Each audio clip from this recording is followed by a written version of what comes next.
ദേശീയ ബാലികാ ദിനാചരണം നടത്തി. ദേശീയ ബാലികാ ദിനത്തോടനുബന്ധിച്ച് വൈക്കം ടൗൺ റോട്ടറി ക്ലബ്ബും ഇന്ത്യൻ ദന്തൽ അസോസിയേഷൻ തൃപ്പൂണിത്തുറ ബ്രാഞ്ചും KGOA വനിതാ ഫോറത്തിന്റെയും സംയുക്താഭിമുഖ്യത്തിൽ വൈക്കം ഗവൺമെന്റ് ഗേൾസ് ഹൈസ്കൂളിൽ വെച്ച് പെൺകുട്ടികൾക്കായി ദന്തക്ഷതവും പ്രതിരോധ മാർഗങ്ങളും എന്ന വിഷയത്തെക്കുറിച്ചും ആർത്തവ ശുചിത്വം സംബന്ധിച്ചും ബോധവൽക്കരണ ക്ലാസ് നടത്തി.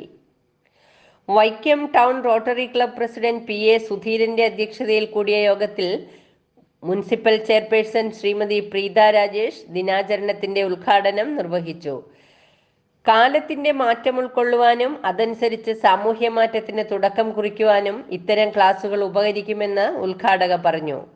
റോട്ടറി ക്ലബിന്റെ പ്രവർത്തനം ശ്ലാഘനീയമാണെന്നും അവർ പറഞ്ഞു. ദന്തൽ അസോസിയേഷൻ നിയുക്ത പ്രസിഡന്റ് ഡോക്ടർ അനൂപ് കുമാർ വിഷയാവതരണം നടത്തി. Kottayam dental college associate professor doctor ജീവ ക്ലാസ് നയിച്ചു. ആർത്തവ ശുചിത്വം സംബന്ധിച്ച ക്ലാസ് ടീം മിറർ NGOയുടെ നേതൃത്വത്തിൽ നടത്തി. കുട്ടികൾക്ക് ശുചിത്വ കിറ്റ് വിതരണം ചെയ്തു.